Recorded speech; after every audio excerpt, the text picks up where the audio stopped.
Woody Johnson is under fire by the NFL as New York Jets fans are once again witnessing everybody trash Woody Johnson, while also there was a very surprising update as well that the New York Jets learned. And all of this has commenced into reasons why this new regime has to work out for the Jets, while a former New York Jet defended Johnson and the New York Jets entirely. And we're going to break all of this down. What's up, guys? Welcome back to Jets Digest. It's Chris and Matt here. We're going to jump right into things as always. Guys, if you're part of that 77% that's not subscribed to Jets Digest, make sure to subscribe. This is the place to be for all Jets content. We got multiple videos a day, every day. You guys don't want to miss out. But let's jump into it, because the New York Jets, they were victims of, well, bad press, which, if you're a Jets fan, is nothing new to you guys.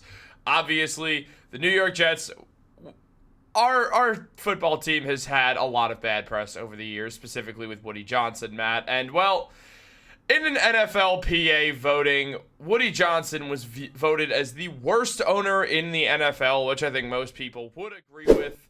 As revealed by the NFLPA, owner Woody Johnson's average rating for perceived willingness to invest in the facilities is a 5.5 out of 10 from Jets players, ranking 32nd out of 32 owners in the league. Wow, I can't read right now.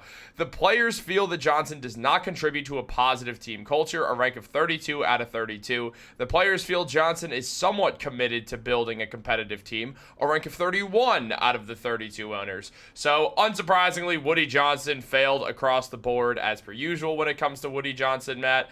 There was also a lot else that happened that we're going to talk about, but just going over this after the season that went down, it's not really surprising to see all this be the case with all the stories of Woody Johnson and bringing his kids into the locker room and his kids bringing their friends. Like, all of this is not that surprising.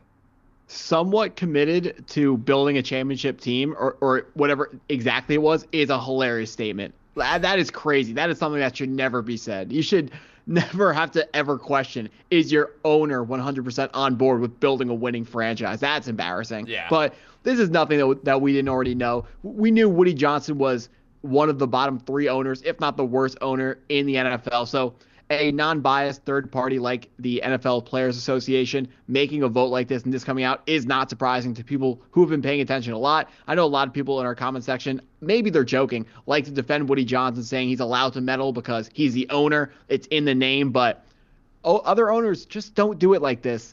And no other owners own a team that hasn't made the playoffs for 14 years straight. So Woody Johnson, I am hoping that this is going to be a wake-up call for Woody Johnson. We heard him say earlier this offseason that he has been doing things poorly in the past, and he vowed that he was going to make a change. We have yet to actually see these changes, but when it comes to Woody Johnson, less is actually more, because the number one thing that he does wrong is anything he does. All we want him to do is do less. If he does nothing with the team, that would be perfect. Let the guys who he hires for their positions do their actual positions. They're qualified for their jobs. Let them actually do their jobs, Woody. Don't hop in and try to tell the coach who to play, who not to play. Don't tell the GM who to draft, who not to draft. Just let them do their jobs. We got a good front office. We think we got a good head coach who I'm extremely excited to watch coach the New York Jets football this year. He is also very excited. He talked about how he cannot wait for September for that first New York Jets game as Aaron Glenn as the head coach. Can't wait to see that. Woody Johnson, got to stay out of it. If this is a wake-up call for him to stay out of it, this would be a really good thing for the New York Jets going forwards. Yeah, I mean, obviously Woody Johnson just actually saying he's going to stay out of it was very surprising to hear, because it felt like he would never actually do that. Maybe all the voices got to him and he understood that he probably has to stay away, because whatever he's doing clearly is not working, as it's been the 15-year playoff drought. But on top of that, Matt, there was also some other surprising stuff that we learned as well, which is that rather than addressing concerns, players believe that management responded to feedback by making conditions worse. The Jets' ownership grade jumped from a B- to an F, so at one point Woody was a B-, with Woody Johnson receiving the league's lowest owner score for contributing a positive team culture. Now, we talked about that already. It's not that surprising to see that, especially after this season when it was the most disappointing season that I think any Jets fan has really witnessed over maybe forever. But on top of all that, also some Jeff Ulbrich fun anecdotes here, as it was mentioned that Owner Woody Johnson's average rating for perceived willingness to invest in the facilities was a 5.5 out of 8, which was 32nd out of 32nd, which we already know. But the Jets graded positively in a couple of areas. Strength coaches, nutritionist slash dietitian, which was 11th, which was as good as the Jets got, and head coach Jeff Ulbrich. All other grades were a C+ or worse. Well, C+ or worse, Matt. That's what they would say about my report card in school, so... Chris, that's exactly how you build a bad franchise. That's how you create a franchise that has a history of losing, like the New York Jets have had recently. You got to invest in the team. Woody Johnson certainly has enough money to invest in good facilities. All this is about facilities and things like that. Things that Woody Johnson can solve by putting money into each category. It's just. If you read this article about all the things that the NFLPA takes a look at, it's just not. It all comes down to how much money is Woody Johnson willing to fork over, and how much effort is he willing to give the Jets higher grades. It's not a surprise that some of the bad teams in the league scored very low on these grades, and the better team scored higher than the New York Jets. It's not surprising. Woody Johnson has to, if he wants to be the owner long term. I understand he can't get fired, but he's got to turn everything he's doing right now. He's got to turn it around, or New York Jets will turn on him more than they already have. We've been chanting "sell the team" at Jets games. That if Woody Johnson does anything else, that has to continue. We need to get a new owner in New York. I am so sick of seeing these ridiculous reports every single offseason about Woody Johnson and just doing all the wrong things at all times. Yeah, I mean, all Woody Johnson was doing was the wrong things. And now there's a new regime in there that desperately wants to change everything around with the way things are going. And, I mean, I absolutely love what they've been saying and what they've been doing in the comments.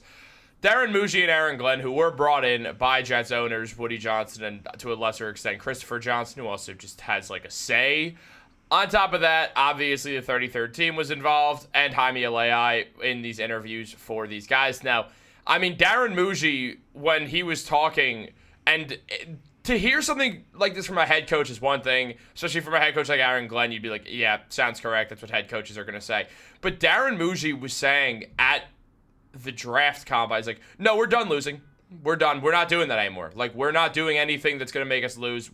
We are done losing games. Now, they're not. They're probably going to be tanking next year, and they probably should be, and that's okay. But it's about building a culture. Darren Mougey said that he was not going to just let his name be stuck to a losing team. They're going to turn things around. Aaron Glenn has reiterated a similar thing, and, well, it's just all a good sign. I really do think that these guys genuinely, more than anyone else we've seen, wants to turn the Jets around. I mean, Aaron Glenn having the connections to the Jets makes it easier for him. And Darren Mougey, this is his first job as an NFL GM. This isn't like when Joe Douglas, the former GM of the Eagles, comes to the New York Jets and then, what, am I wrong? There's no way he was assistant GM, whatever. GM. Yeah. Yeah, but like, for someone like that, where he's in a high-ranking position already, and obviously Darren Mougey was in a similar position, but you're looking at this, and it's like, Mougey, this is his chance. This is his one chance. He hasn't been around the NFL as long as Joe Douglas has. Joe Douglas is older. He's been around longer. It's Darren Mougey. He has always had a good resume. But the one thing is, he's been attached to the Broncos for a little bit now, and he was attached to the turnaround. If he doesn't turn around as the GM, he's not going to get trusted. There is a very real chance that this is one chance as a general manager. So he knows he can't screw this up. Aaron Glenn, he knows that he can't screw this up as well, because he took a big chance wanting to go to the New York Jets over a bunch of other teams that would have offered him head coaching jobs. So these are guys that wanted to be here. They wanted to do this. And I am confident that they'll be able to turn it around. It's about changing the culture. And it's why they're so adamant on bringing in winners. And, well, as we already talked about, we learned that we have some winners wanting to stick around with Garrett Wilson. Now, as we all know, going in for the long haul. Obviously, if you guys missed that video that we just put out, make sure to go back and watch it. Matt's kind of laughing because we are filming this one before the Garrett Wilson one. I like to say that stuff when I haven't filmed the video. Yeah, that video that we posted. But guys, make sure to like this video, subscribe, turn on post notifications. Have a great day. Matt eats bugs.